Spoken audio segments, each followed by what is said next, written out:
He woke up early, dressed carefully for the most important interview of his life. But what happened on the way changed everything. A stranger stranded on the side of the road. A broken car. One choice, and suddenly, his morning, his life, and his daughter's future would be forever different. This is the story of a single dad who didn't know who he was about to help, and how kindness became the key to everything. Before we continue, please subscribe to the channel and tell us where you are listening. Your support means everything.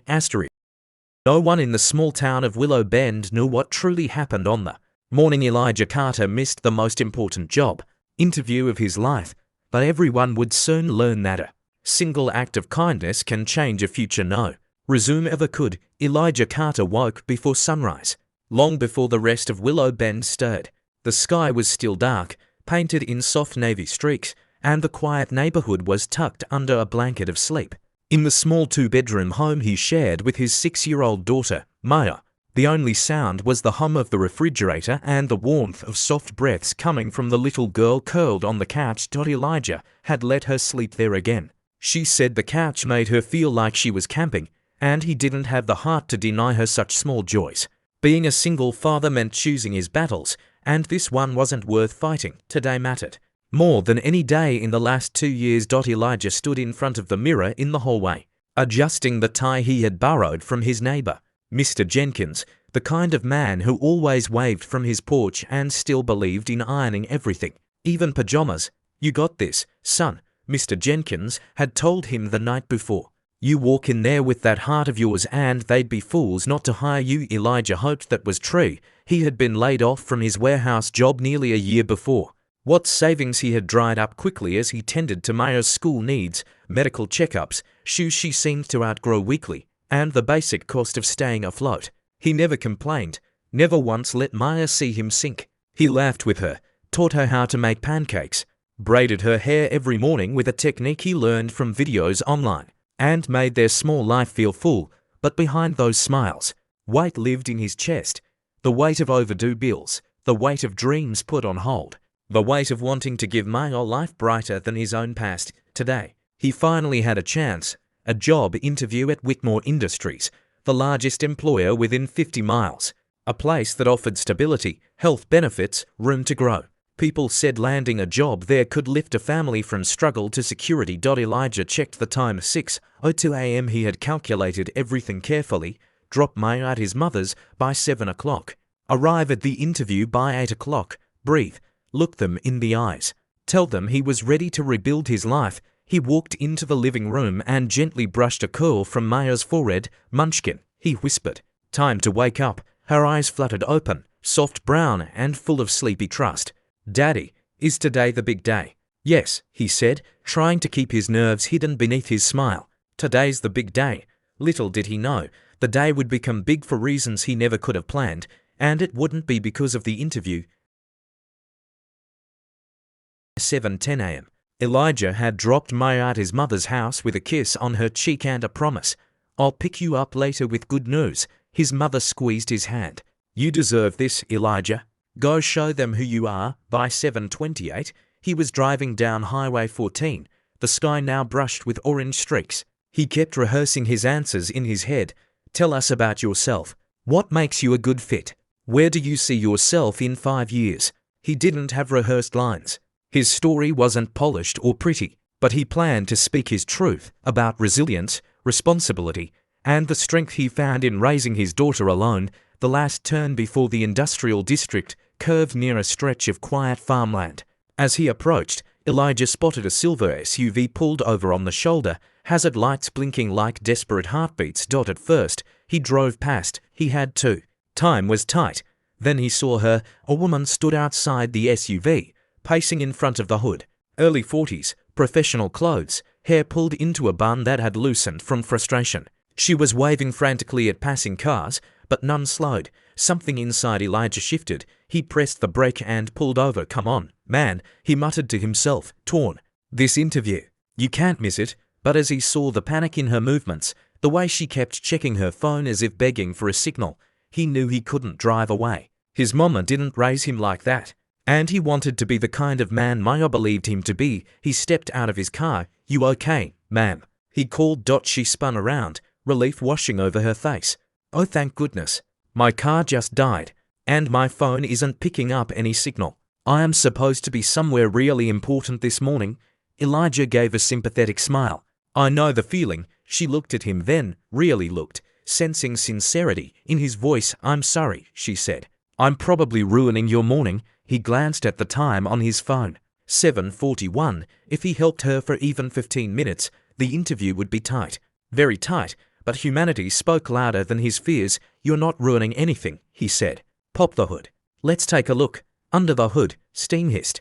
A belt had snapped clean through. This isn't going anywhere for a while, Elijah said gently. You need a tow, she sighed, rubbing her forehead. I don't know what I'm going to do. I'm supposed to meet someone at 8. This could ruin everything. Elijah hesitated. His interview was at 8 too. I can drive you, he heard himself say. Where do you need to go? She blinked. Are you sure? You don't even know me. He shrugged. You were stuck. I had a car. Felt like the right thing to do. Her eyes softened. Thank you truly. I won't forget this. They got into Elijah's car. As he pulled onto the road, he prayed silently. Please let me still make it in time. Please. He didn't know the universe was already rearranging something bigger for him. The woman directed him toward a large modern building. Elijah recognized instantly Whitmore Industries. His heart thudded. Is this where you needed to go? He asked. Yes, she said, unaware of his inner storm. Whitmore Industries. Elijah swallowed hard. He checked the time. 7:58. If I run inside the moment I drop her off. Maybe. He parked in front of the entrance. She reached for the door, then paused. I'm sorry again for disrupting your morning. I hope you're not too late for wherever you were going. Elijah forced a small smile. I'll figure it out. She gave him a long, thoughtful look, as if sensing something he wasn't saying, but she stepped out, and Elijah watched her walk inside, calm now, purposeful. While he remained in the car, feeling time slip through his fingers, he checked the time again. 8:04. The interview had started. He had no chance of slipping in unnoticed. No chance of telling them the truth without sounding like he was making excuses. He lowered his head against the steering wheel. A quiet ache spread through him, disappointment wrapped in a familiar cloak of almost. He whispered, I really tried. He took in a breath, then exhaled slowly. There was no reversing what had happened, but when he lifted his head, he did what he always did when the world felt heavy. He kept going. He drove home, changed into more comfortable clothes, and went to pick Maya up early. She ran toward him, bright-eyed. How did it go, Daddy? Did they say yes? His throat tightened. Not this time, Munchkin, he said quietly. Her face fell, but she wrapped her arms around his waist. That's okay. Another job will like you better anyway. Her faith felt like sunlight breaking through storm clouds. Elijah carried on, unaware that his morning was far from over and that the truth was waiting for him in the form of an unexpected knock on his front door. It was to 17 p.m. when someone knocked. Elijah had just finished helping Maya with her coloring book when he heard it. He opened the door slowly and froze. Standing on his porch was the woman from the broken-down SUV, but she was no longer flustered. She wore a confident expression, holding a sleek briefcase, her posture elegant and commanding. Mr. Carter. Elijah blinked. Oh yes. She extended her hand. My name is Rachel Whitmore. The world seemed to still around him. Whitmore. The name on the building.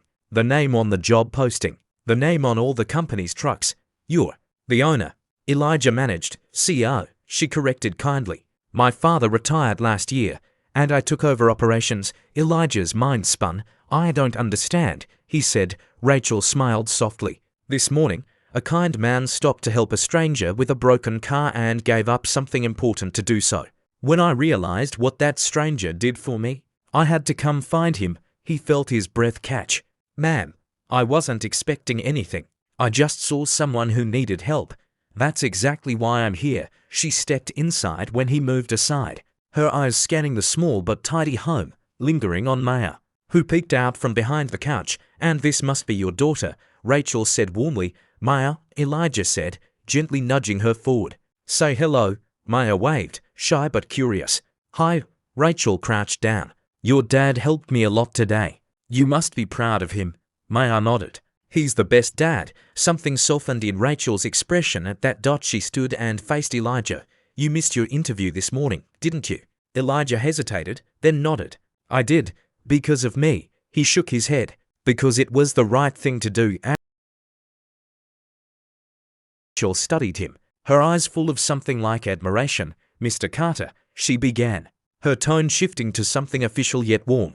I watched several interviews this morning with applicants who came dressed perfectly and spoke in polished words. She paused, but none of them showed the character you showed today. I value integrity more than rehearsed answers. Elijah's heart pounded. She handed him a folder. I would be honored if you would join Whitmore Industries, she said. A position is yours, full benefits, a starting salary far above the market rate. We need someone like you, someone with a good heart. Elijah stared at her, stunned. Are you serious? He whispered. Very, she said. Consider this the real interview. And you passed the moment you stopped your car. Maya jumped up, cheering. Elijah felt his throat tighten, eyes burning, for the first time in months. Hope didn't feel like a distant star, but something he could reach. Elijah started at Whitmore Industries the following Monday. The transition wasn't easy, adjusting to a new schedule, learning new systems, meeting new co-workers, but he carried a quiet determination everywhere he went. His supervisors quickly noticed his reliability. His co-workers appreciated his willingness to help anyone who needed it. His mother told everyone at church that her son got hired by doing the Lord's work. And Maya walked into school like the daughter of a superhero. On Friday afternoon of his first week, Elijah received an email from Rachel, subject, lunch. He met her in the company cafeteria, where she greeted him with a warm smile. How's your first week? She asked. Better than I ever hoped for, he admitted. Thank you again. I still don't know what I did to deserve all of this. Rachel shook her head. The world needs more people who stop for others. Most people drive by. You didn't, she hesitated, then added softly.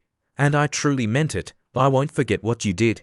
You restored something in me I didn't realize had weakened. Over the next months, their conversations became a quiet routine. Mutual respect turned into friendship, their friendship into something deeper, built slowly, gently. Like sunrise after a long night, Elijah never sought attention for what he'd done that morning. He never boasted or exaggerated his story, but word spread through the company, through the town, of the man who put kindness above ambition, and how life rewarded him in ways he never expected. People whispered the story with admiration. It became a reminder that character still mattered, that unseen moments of compassion could ripple into miracles. And, of course, there was the story's favorite detail. He didn't know who she was. Elijah continued to work hard, provide for Maya, and grow in his career. Rachel, moved by his humility, often found herself inspired by him, not just as a CEO, but as a woman who saw how goodness could shine in the simplest acts. On a warm spring afternoon nearly a year after that fateful day, Elijah stood outside Maya's school waiting for her when she ran into his arms, laughing. He felt the weight of past struggles fade completely. He looked up at the sky and whispered with gratitude, "Thank you for that broken car." Because it wasn't just a broken engine. It was a moment designed by fate, a turning point disguised as inconvenience, and Elijah embraced it with the heart that made him the man he was. As he walked hand in hand with Maya toward their brightening future, he knew one truth deeply. Sometimes the opportunities you lose are the blessings that guide you to the ones meant just for you.